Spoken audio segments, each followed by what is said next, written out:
All right, I'm back on with DJ Bauer, aka Bauertology, aka the 11th ranked bracketologist according to the bracket matrix, as I've just found out because I have no idea how to read that site, as me and DJ were just discussing off camera.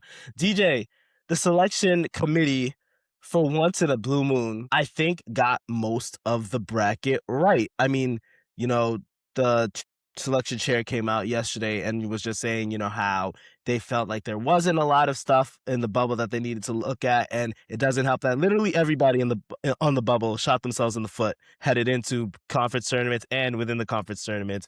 But from your perspective, how did the selection committee do? What would be the grade that you would give them? I mean, just in comparison to selection committees past, I would give them an A plus. I think they did a fantastic job. One of the big concerns that bracketologists like myself have shared over the years is that there has been a tendency to, either undervalue or just disregard, conference tournament results from the latter half of the weekend. Saturday and Sunday, usually the biggest days that kind of got pushed aside. We've just seen repeatedly where games from those days did not seem to count in the same way that games from prior days did. That wasn't the case this year. Numerous games that occurred late in the deliberation seem to have been taken account. Very obvious on Sunday. Michigan was the number 2 overall behind Duke. They got pushed down to number 3 overall at the last second because they lost the Big Ten championship game, allowing Arizona to rise up to number 2. Purdue moved up to a 2 seed as a result of them winning the Big Ten tournament as well. Arkansas moved up to a 4 seed as a result of them winning the SEC tournament. And they said that St. John's was close to moving up to a 4 seed as a result of them winning the Big East tournaments. Some other notes on that there on why they didn't have the resume for a 4 seed just based on how badly they did in non-conference against their top tier opposition. But still, it's encouraging to see, from years past, the selection committee has seemed to kind of disregard some of those games later in the schedule. That wasn't the case this year. And also have to give a big shout out to how transparent they were with their process. Keith Gill was the selection committee chair this year, the Sun Belt commissioner. I thought both during the top 16 preview show in February and during the full bracket reveal show yesterday when they had him on, did a great job of explaining the reasoning behind certain choices. Explained exactly where Purdue was prior to the winning the Big Ten tournament. They had him at number 11 overall. And then after winning the tournament, moved him up to the end of the 2 line. Talked a little bit about down on the bubble, gave their explanation for, Miami, Ohio was listed as the quote unquote last team in, but they were not the last team selected. They were selected ahead of all 3 of the other last 4 in teams, NC State, SMU, and Texas, and were just seated behind them based on doing some kind of head-to-head comparisons with their resume. So that means if there was another bid thief, it's not Miami, Ohio's bid that they would have taken. It would have been SMU's. And so that was cool to see them explain that about how selection and seeding are 2 different things, which a lot of people don't really understand.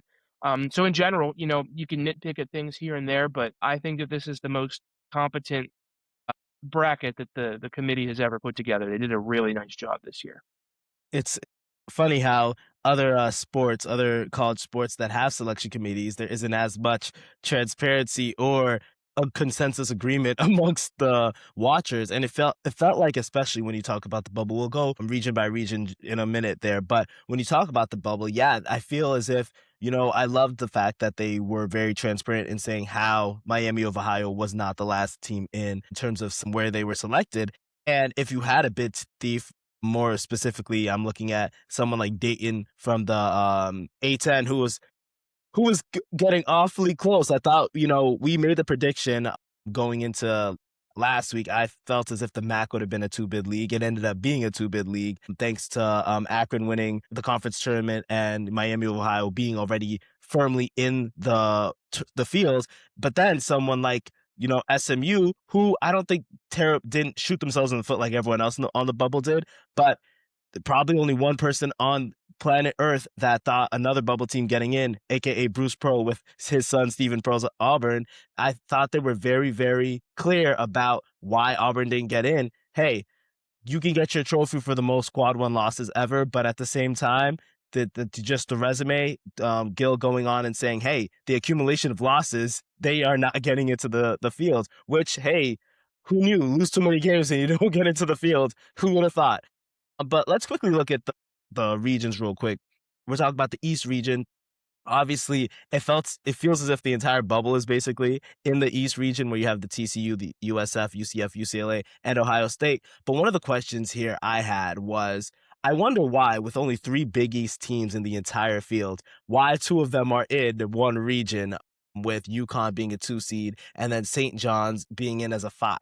I know you mentioned the fact that, St. John's non-con schedule is one of the reasons why, they did not move up, but I was kind of shocked to see where UConn, which, assuming they were probably like the sixth overall seed in the final, you trounce them in the Big East championship, but you don't really move off your seed line if you're St. John's as a 5. Do you think they warranted being a 4? I mean, going into your final bracket, you had St. John's as a 5, just under Arkansas. Arkansas did enough apparently in the eyes of the committee to move up to the 4 line, but St. John's did not. What do you think's the rationale there? Yeah, I mean, for St. John's certainly has an argument to move up to a 4 seed after winning that game against UConn. And the big question you just have to ask is because, those kinds of decisions are not just dependent on what you do, but they're also dependent on what other teams do. And, look at the teams that are ahead of them that you're trying to move them past. You could say Arkansas. Well, Arkansas also won the SEC championship. I would have had their resume naturally ahead of St. John's. You got Kansas and Alabama. Even though Kansas had a lot more losses than St. John's did, they also had some of the best wins in the country. Beating Houston, beating Iowa State, beating Arizona, doing good work in non-conference like they always do. Same thing for Alabama. Some really excellent wins. They won at Tennessee, beat Illinois on a neutral court in non-conference play. So these are teams that, did their part in non-conference in addition to conference play. St. John's, meanwhile, lost all of its toughest non-con games. They lost to Kentucky, they lost to Louisville, they lost to Alabama, and they just didn't have as many opportunities in conference play to pick up the resume because the Big East was down this year. They only got 3 teams into the tournament. That's a consequence of essentially the entire conference underperforming in non-conference. So they were not able to build their resumes against each other because they didn't do what they needed to do in non-con. So that's basically the reasons for why St. John's didn't move up. I'm fine with having them as a 5 seed. That's where I had them. Why they're in the same region as UConn is pretty interesting. UConn lands there naturally as the number 6 overall seed. Their closest regional that they would go to is the East with Duke. There are rules by the selection committee that the top 4 teams from a conference should be in different regions, but that's only if all 4 of those teams are among the top 4 seed lines. So that doesn't qualify St. John's here because they're not in the top 4 seed lines. So we don't have to worry about that rule whenever it comes to putting them in the bracket. Their location that they go to is based on the first and second round sites rather than the regions. So they would get the second choice on the 5 line as the number 18 team behind 17 Vanderbilt. Vanderbilt, they go to the South region in Nebraska's pod in Oklahoma City. St. John's would go to the Tampa pod with Alabama, except for the fact that they played Alabama in non-conference. So the committee avoids that and instead sends them to San Diego in Kansas's pod. And just, coincidentally happened to end up with them and UConn being in the same region as a result. And I did figure out the bracket later on. Villanova also naturally would have ended up in the East region based on where they would have been bracketed in those first and second round sites. The committee ultimately kept them out of there. And my reason is that my guess is that they did not want to have all 3 Big East teams in the same region. There's no explicit rule that says that they can't do that, but I'm guessing that they just saw that and they're like, yeah, that we probably shouldn't do that. Let's move Villanova to a different region. Yeah, it's going to be interesting to see what happens. I believe the East Region Sweet 16 games are going to be in my backyard, and I could assume, looking at the bracket right now, I can assume a St. John's Duke matchup in the Sweet 16 is going to be very interesting, as well as you look at the bottom half of that bracket. What a very interesting bottom half, because I don't know how wide I think the gaps are between those teams. You have a Louisville and South Florida team that is going to be those two teams going against each other. The 11 line for South Florida, I believe you might have had them. You had them winning, being an 11 seed, winning their conference tournament. But it's interesting that they're playing each other. We'll see if that's going to be a toss-up, as well as both two bubble teams in UCLA and UCF. UCLA, obviously, they had that big win, I want to say, over Michigan State in the conference tournament, and it bumps them up to a 7, where as we said, going into the conference tournaments, they probably would have been one of the safer bubble teams, and they go and play UCF. And then UConn, could we see a UConn Michigan State Sweet 16? What a UConn Michigan State Duke St. John's. That is a fantastic East region. And I think one of the situations we saw last year, which, a lot of people called last year's tournament pretty chalk. These types of matchups, as these legacy matchups with what you would call blue bloods in UConn, UCLA, Michigan State, Louisville, because I still consider Louisville blue blood and somewhat blue blood in college basketball. Kansas, St. John's, and Duke and Ohio State all in the same region. Look, if they're looking for absolute cinema with the later rounds, that's probably what they're going to get in the East. But let's move on to the West region. Obviously, Arizona moved up to that second overall seed thanks to the Michigan loss. Wisco, we saw move up a couple spots on their seed line, and then Arkansas moving up to 4, deservedly so.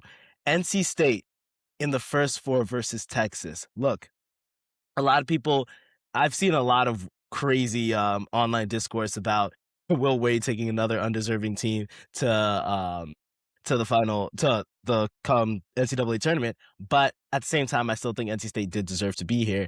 Mizzou gets in at 10, and they're going to be playing in Missouri, which is going to be very interesting for them. And then Purdue jumping up to 2 seed. Purdue makes the biggest jump out of everyone. Obviously, they won their conference tournament in the Big Ten, and I think a win over Michigan, that is, you're going to move up no matter what. I was kind of surprised to see. I didn't expect them to win the conference tournament at all. They were one of my dark horses. I just did not think. I thought Michigan would just be a buzzsaw. So Purdue going up to a 2, is that to their benefit or to their detriment for you? Yeah, I mean, it depends on how well you see it, because with part of the bracketing principles, trying to keep teams in separate regions, by moving up to the 2 line, you don't really have much choice in which region you go to if you're on the back end of the 2 line, which Purdue is. So they have to head all the way out west with Arizona as a consequence, where if they had stayed on the 3 line, maybe their options would have been a little bit more open. Of course, still some question marks there about how they would have looked in comparison to Michigan State or Illinois. And so you can kind of, discuss that either way, whether you think it's their benefit or their detriment. Tends to make the first round matchup a little bit easier as well. But of course, very interesting wrinkle that they're in a pod in St. Louis, where Missouri also is. Again, that is just based on the selection committee's, principles.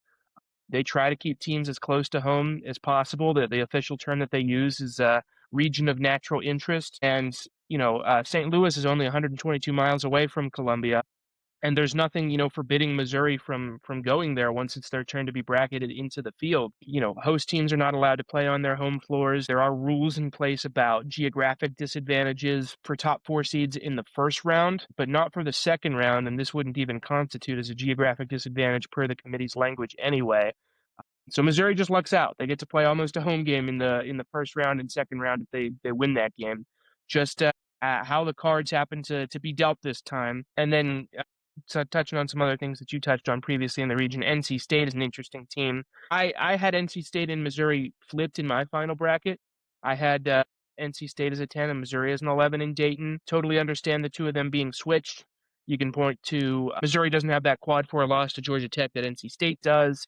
They had some really good wins against top tier teams. They beat Florida. They won at Kentucky. They beat Vanderbilt and Tennessee at home. NC State's top end wins were good, but maybe not that good. So totally understandable to have NC State in Dayton against Texas. And again, that's interesting because Texas versus NC State is a rematch of a non-conference game that was played earlier this year. And the committee basically in trying to fit all these first 4 teams into the bracket had no choice but to pair those two together. Usually that's something that they would try to avoid, but just the way that the principles shook out and everything, it was unavoidable.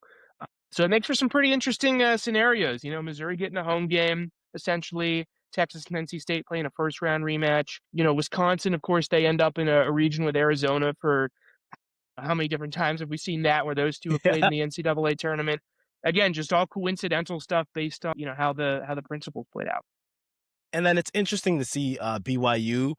I think you projected them to be in the South region, being that low on the lower end of the six seeds. It seems like they moved a spot up and they'll be in the West region. That's interesting for them because if you ask anyone, BYU had a couple great wins in their conference, but at the same time, especially post the loss of Richie Saunders, they were up and down towards the end of the season.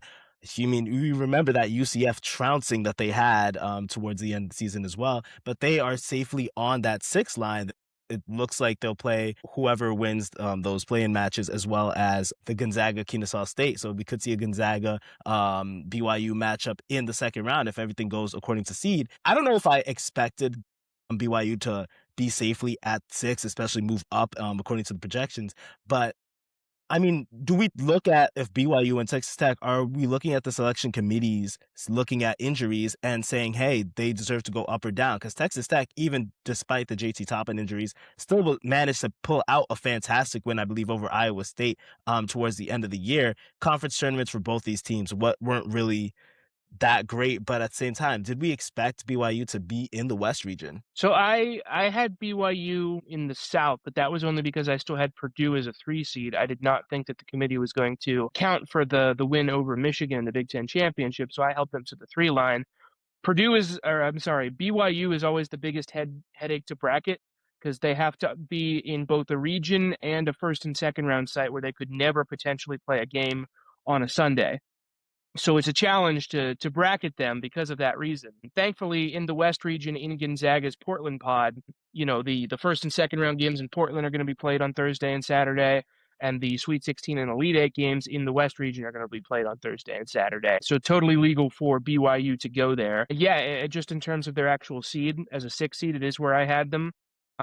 Keith Gill, the selection committee chair, did talk a little bit about player availability. Mentioned JT Toppin and Caleb Wilson in particular for Texas Tech and North Carolina, respectively. And obviously BYU has that same question mark with Richie Saunders.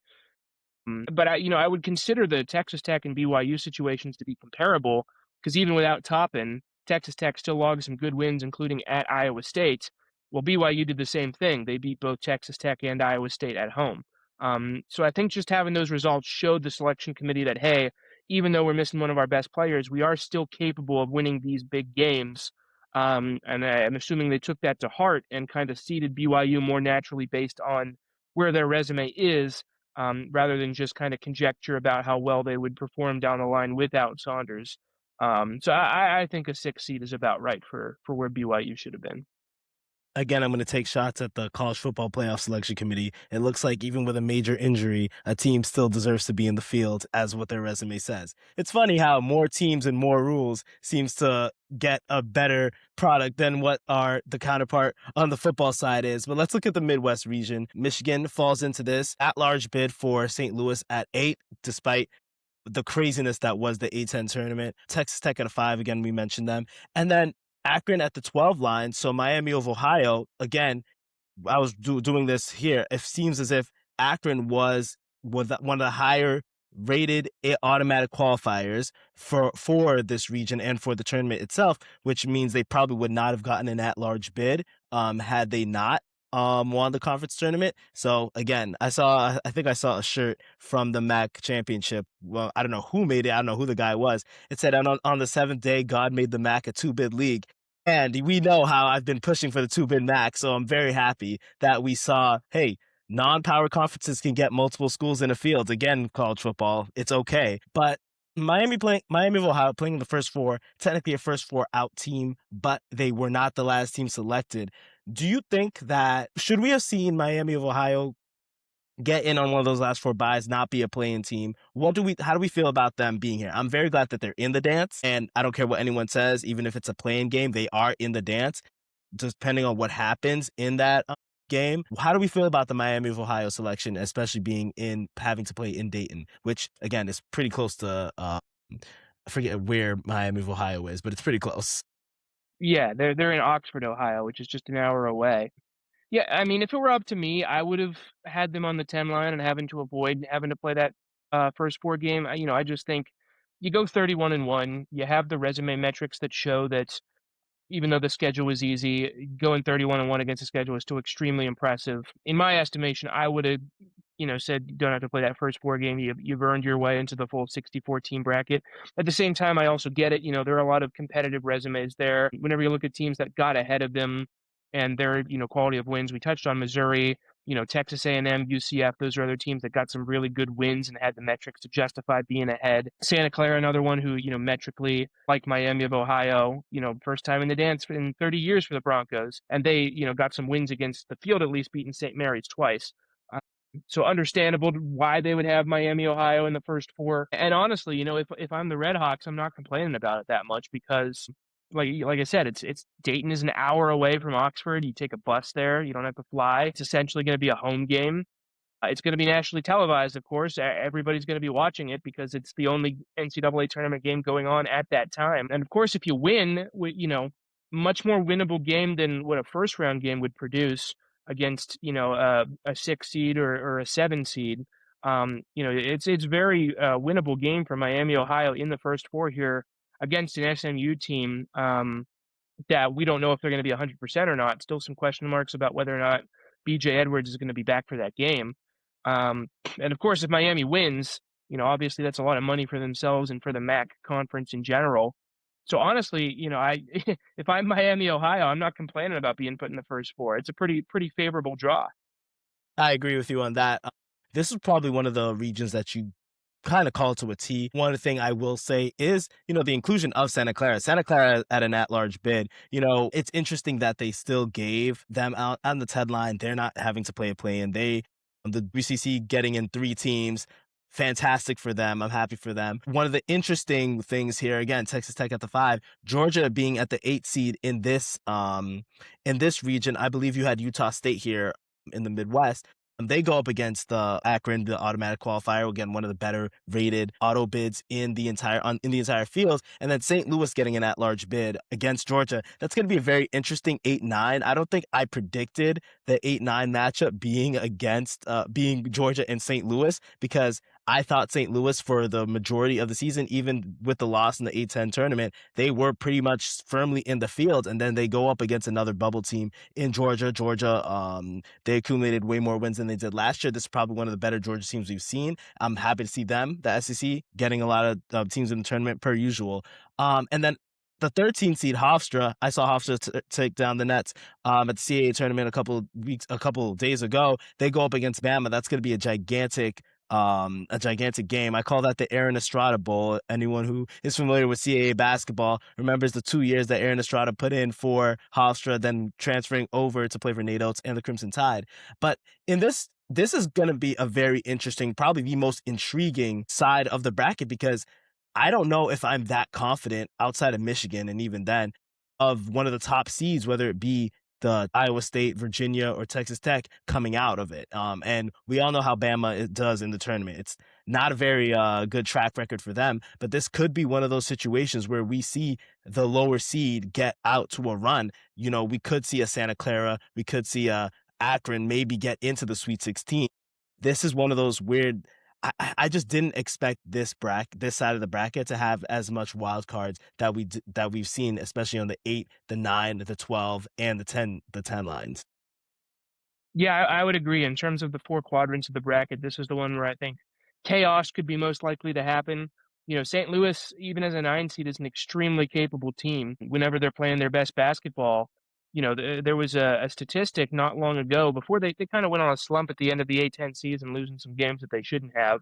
But prior to that, they were the number 1 Ken Pom most efficient team offensively and defensively. So that's, a really scary sight for a 1 seed to have to line up against that.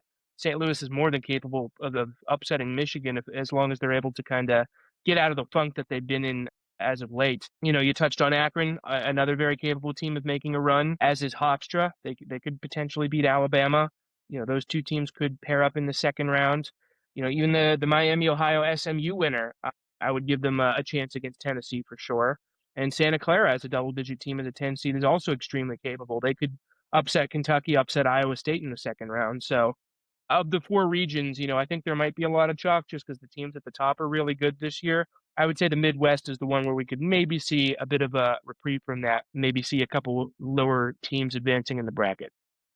I agree. And then let's look at the South. I mean, the South has a bunch of storylines coming out of it. First, obviously, Florida being that 4th overall seed. Sorry, UConn. I do think going into the last day, I thought that UConn would maybe be that fourth overall seed, especially if because they had lost earlier in their conference tournament. But they at least looked respectable against Vanderbilt, while UConn in a terrible Big East against the only team that you had to beat in your conference tournament, not looks like they didn't even come to play. In fact, in your final bracket, you had UConn dropping from the 5 to the 6 overall seed, with Houston occupying that top 2 line. But Iowa, probably the most forgettable, I would say, bubble-ish team in the entire nation, because of how good the Big Ten has been at the top and how good the other teams have been. Iowa, they move up to a 9. You had them at a 10 in the East, but they move up to the 9 line. How do we feel about Iowa getting in at the 9? And I think they'll have to play. Who do they play? They play Clemson, another team who goes up to the 8th, who finishes at the 8th seed, who is also a very interesting team to play against. Iowa Clemson first round. What a weird matchup. Yeah, I was a team that I had on the 10 line. I had them and UCF switched. I had UCF as a 9 and Iowa as a 10. The committee flopped those two. And that basically just comes down to the efficiency metrics were a lot better for Iowa, even though the resume was better for UCF. But of course, the resume metrics are what matter for selecting teams into the field. Whenever it comes to seeding them, it's more of an even mix of those resume metrics and the efficiency metrics, which the efficiency more so favored Iowa. They played some good games against some top teams, weren't able to win them is the issue. Took Michigan to the wire, took Nebraska to the wire in Lincoln. So they are capable of at least giving these top teams a scare, and that helps them out a little bit seed-wise. My concern about them is just their depth. They're basically, if Bennett Sturts has a bad game, Iowa is Exactly. screwed. Yep. So we'll have to see what the draw is like for them. I don't like them going up against a really good Florida team. I think Florida's going to have some fire under them after getting punked by Vanderbilt in the SEC tournament. That was a very surprising result on all fronts. Vandy's a very good team for sure, but yeah, that was a shocker Well, losing speaking that of game to Vanderbilt, Florida. So Vanderbilt not moving up from the 5 line was very interesting. And then we've already touched on it, where you said the teams that they would have to, St. John's and Arkansas, both at 5, they both won their conference tournaments. But the issue is Vanderbilt, we both saw Vanderbilt was already firmly in that top 16 seeds, and they drop, obviously, behind Bama, behind Kansas, and Arkansas, St. John go up. But them being at 5, I was very surprised to see them. I expected them to at least be firmly on that 4 line, if not better. yeah, Vanderbilt, I would say, and this is a testament to how well the selection committee did this year. Out of 68 teams, 67 of them I think are justifiable where they were seated. Only one is not, and that's Vanderbilt. They should have been no worse than a 4 seed. I was considering moving them up to a 3 seed after beating Likewise. Florida in the semifinals. I decided to keep them as a 4 just because I thought too late in the selection committee process. We've seen before where they haven't accounted for these results properly. I'm just going to leave them as a 4 seed. And good thing I did, because I would have been 2 seed lines off if I'd moved them up. My thought process there is kind of the selection committee probably did not value the Florida win as well as they should have. Whenever they scrub teams, they only tend to move them up in small increments or move them down in small increments. But a neutral court win over a top 4 team in the net should move you up more than just small increments. That should be like a full seed line kind of shift, especially whenever you did it on a neutral floor. The metric movement for Vanderbilt was just too strong that I think that there is no way that they could have been worse than a 4 seed after the loss that they took to Arkansas. My kind of thought process is that, they did not want to have Vanderbilt ahead of Arkansas because Arkansas beat them twice. Beat them in the regular season and destroyed them. I think that was almost a 30-point win, and then beat them in the SEC tournament championship. Um, and so you look, okay, we have to move someone down to the 5 line to make room for Arkansas on the 4 line. Vanderbilt, the most likely culprit since they got beat by Arkansas twice. But the resumes would have suggested if you're going to make that change, it should be Alabama or Kansas instead, not Vanderbilt. Yeah, that was And interesting so to see. that is the one gaffe that I think the committee made. But like I said, if that's 1 out of 68 teams, that means that you did something really good this year. Yeah, it's interesting. Of all, we spoke about this last week, and we always look at the committee and say, "Hey, we don't think that you're watching the games on Sunday, or you're only taking into account maybe even the first half of those games on Sunday." And yet, it seems as if they actually know ball and they were watching and made those changes in account. So I just expected I was if anything safe on the 4 for them to drop into the 5, I think that's at their detriment. And then obviously looking at that region as well, Troy at 13, even as an automatic qualifier, it does make me think how bad were the auto bids or the at least the leagues that the auto bids came from because Troy at 13, even as an AQ, is pretty high for me. But if you look at the bottom of all those conferences, I know you had Troy being on the 14 line, but look, everybody else, if you look at the SoCon, the MEAC, Metro Atlantic, even I would say probably one of the more competitive conferences on power conferences was probably the OVC and whatnot. So and the Summit, but I did not expect Troy to jump up to the 13 line and be thought of in the same category as a Hofstra or whatever. I was just shocked to see them go. I'm a Troy hater for some reason. I don't know why.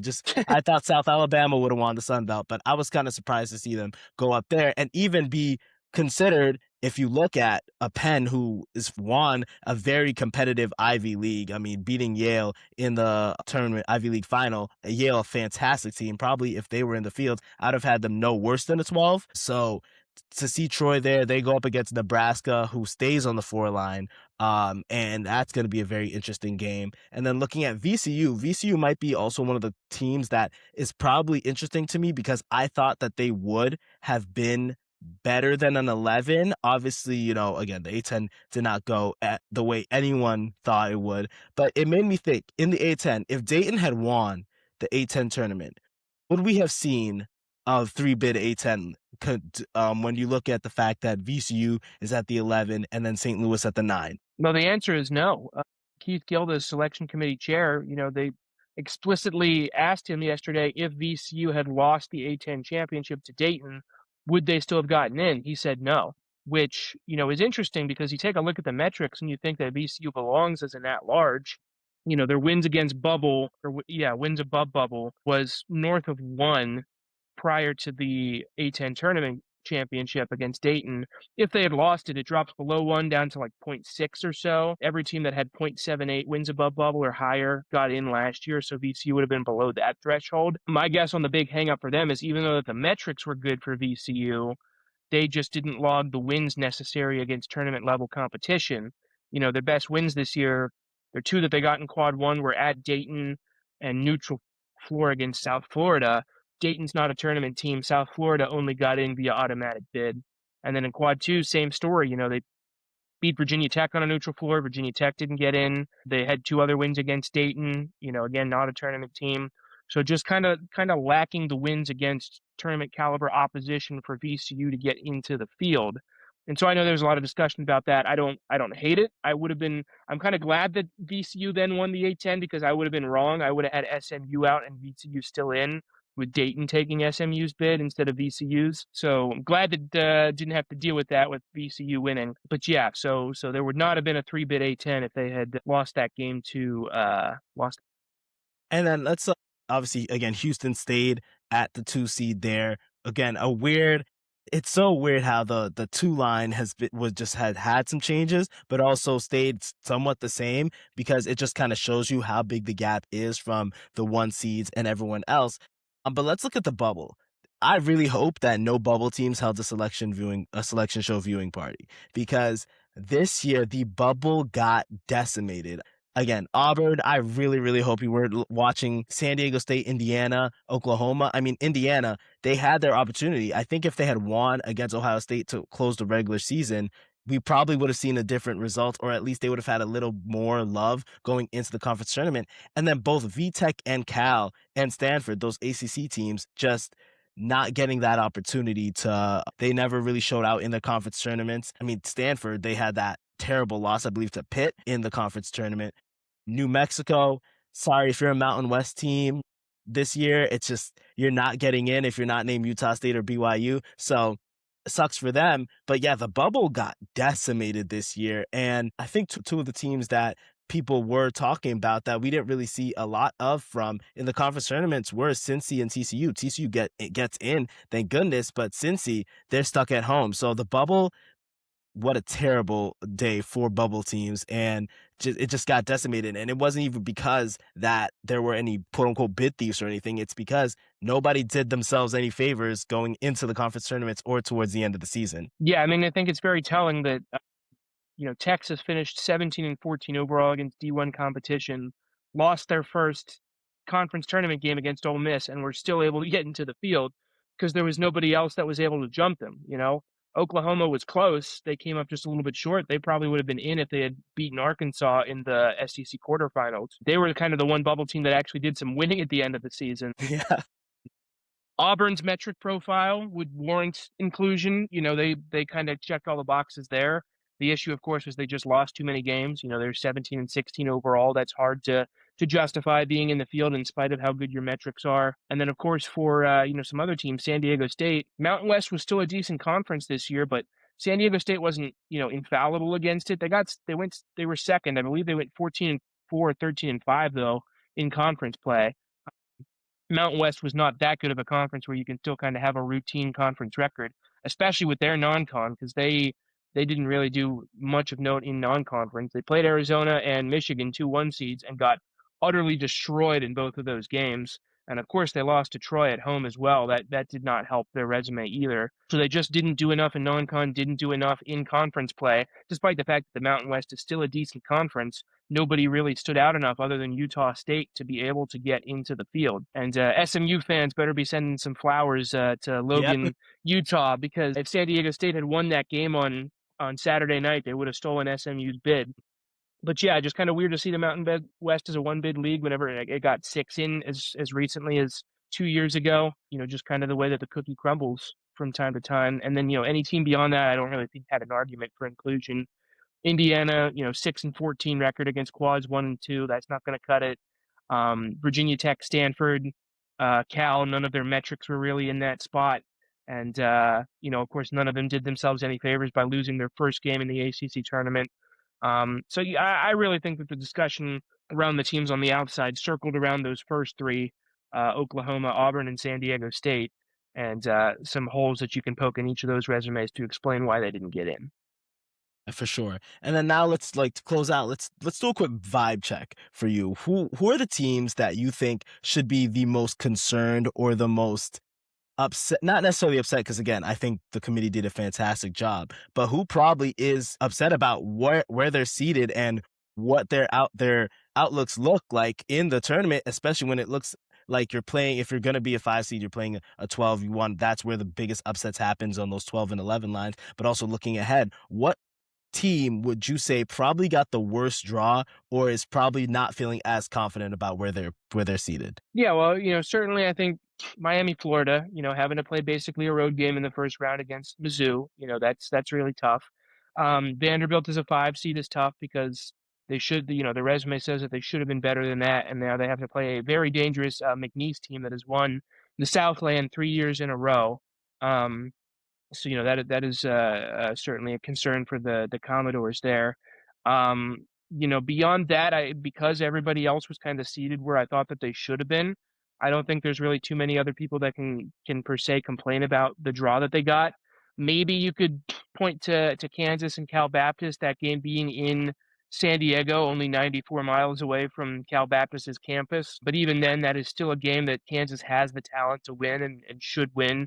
Cal Baptist is a good team, but Kansas has got Darren Peterson, a whole bunch of other guys like Trey White, Melvin Council. Maybe a tough first round game, tougher than they would like, but that's still a game that they should win. Usually we like to try to pick on the selection committee's faults and say, well, this is unbalanced, this is a tough draw for a team. But I think in general, across the seeding, because the seeding process was so clean, the bracketing process as a result was pretty clean as well. And of course, I will touch on one thing about Houston playing in the South region in Houston.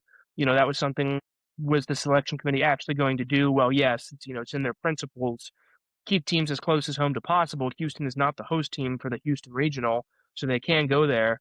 Obviously, I'm not too happy about that if I'm another team in that region. Whether that would be, most likely Illinois or North Carolina as a Sweet 16 opponent, Florida as a Elite 8 opponent. But again, it's just the committee abiding by its own principles. So not really anything you can do to blame them there. I would agree with you on that. I do think one of the teams that I probably thought they did enough to move up. I mean, but just things just didn't go their way on the other sides of the bracket is definitely a St. John's, because you go out and maybe you get past Northern Iowa, but then look, waiting for you in the second round is probably going to be a Kansas, and then looking ahead, you have TCU, Ohio State, and Duke on the other side.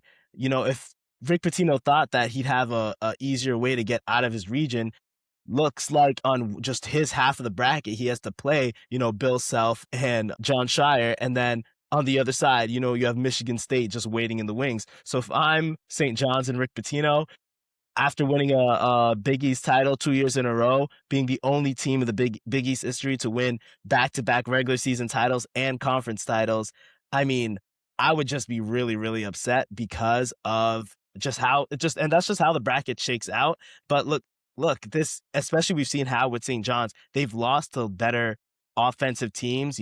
If it weren't for Solo Ball and the rest of UConn trying to learn how to lay bricks, we probably would have seen a way different result. But at the end of the day, he's still going into a region with such good offensive efficiency in the Dukes, in the Kansases, in the Michigan States. So like I'd be just terribly shocked if I was Rick Pitino and the St. John's Red Storm. And then, if you're looking at teams that feel like they probably have the better luck of the draw because of what they did, and maybe B, what the committee and how everything else feels. Like you said, Houston is happy as hell because in their region, look, this was probably one of the weaker Houston teams of the past couple of years in the Kelvin Sampson era. Look, Houston has been my national championship pick maybe 3 out of the last 4 years. This year, I promise you, I'm not going to pick them. But look, the region, if you're telling me the best team that they probably will end up playing coming out of that Illinois, North Carolina gauntlet of a second round game is a North Carolina team without Caleb Wilson, or an Illinois team that has just petered over the last couple of weeks, I'd be very happy. Even looking up top to the one line in Florida. Look, Florida's a number one seed. We get it, but we both discussed how this is not the same Florida as the defending champs, probably one of the weaker defending champs. Even though they're a one seed, their shooting is just a lot worse than it has been. And we've seen them slip up, including to a Vanderbilt team that should not have beaten them as soundly as they did. And then you could see another Vanderbilt Florida rematch in the Sweet 16 as well, too. So that's interesting. The committee is not shy about letting some rematches happen. So that's going to be interesting for me to see. And then again, obviously Iowa State, they've always played themselves into very good draws in the tournament over the last couple of years. And them at the 2 line, and they're in a Midwest region with a Virginia team that isn't as great this year. I mean, the ACC was very top heavy this year. We get it. And Virginia nearly won, but then they got trounced by Duke towards the end of the season. Iowa State, they play what? Their best team that they're going to play before the Sweet 16 is a Kentucky team that is just not the same Kentucky team as previous years.